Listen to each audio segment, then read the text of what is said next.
আজকে বানাবো ডিমের চপ। তার জন্য একটা পাত্রে বেসন নিয়েছি কিছুটা পরিমাণে পেঁয়াজ কুচি, একটু কাঁচা লঙ্কা কুচি আর সামান্য একটু লঙ্কার গুঁড়ো, তার সঙ্গে একটু জিরে গুঁড়ো। আর এখানে আমি দিয়ে দেব ধনে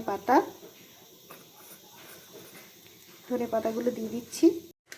এবার এখানে দিয়ে দিচ্ছি সেদ্ধ করা আলু, অল্প করে একটুখানি দেবো। এবার এটা খুব ভালো করে একসঙ্গে মিক্স করে নেব। একটু লবণ দিয়ে এটা এমনি শক্ত শক্ত করে মেখে নিয়েছি। আর এখানে একটু কর্নফ্লাওয়ার গুলে রেখেছি, আর এখানে ডিমগুলোকে দুভাগে ভাগ করে নিয়েছি। এবার এখান থেকে এক পিস ডিম নেব, নিয়ে এইটা দিয়ে ভালো করে কাভার করব ডিমটাকে। জাস্ট এভাবে করে নেব, এভাবে সবগুলো করে নিচ্ছি, তারপরে দেখাচ্ছি। এই চারটে বানিয়ে নিয়েছি, এই চারটে ভেজে দেখাচ্ছি কিভাবে ভাজবো।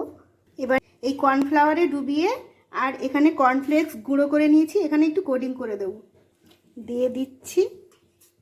কর্নফ্লেক্সে ডুবিয়ে নিচ্ছি আর কর্নফ্লাওয়ারের কোডিং দেব।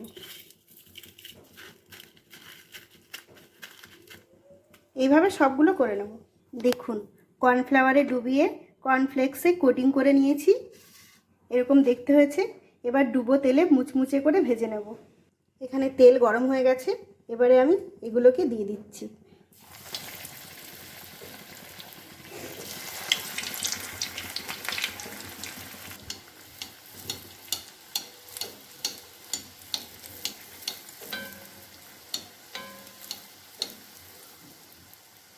আস্তে আস্তে করে এটাকে উল্টে দেব।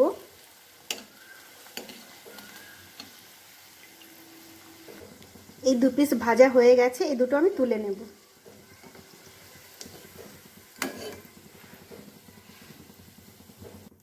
বাকি দুটো দিয়ে দিচ্ছি,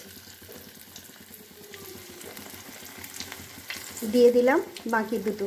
এগুলোও আমি এভাবে ভেজে নেব। দেখুন, একদম রেডি হয়ে গেছে মুচমুচে ডিমের চপ বলতে পারেন, এগ ডেভিল বলতে পারেন, যা খুশি বলতে পারেন, কোনো অসুবিধা নেই। দেখতে তো খুবই সুন্দর হয়েছে, লোভনীয়, খেতেও নিশ্চয়ই খুবই সুন্দর হবে। তো এভাবে একবার বাড়িতে ট্রাই করে দেখবেন, খুব ভালো লাগবে।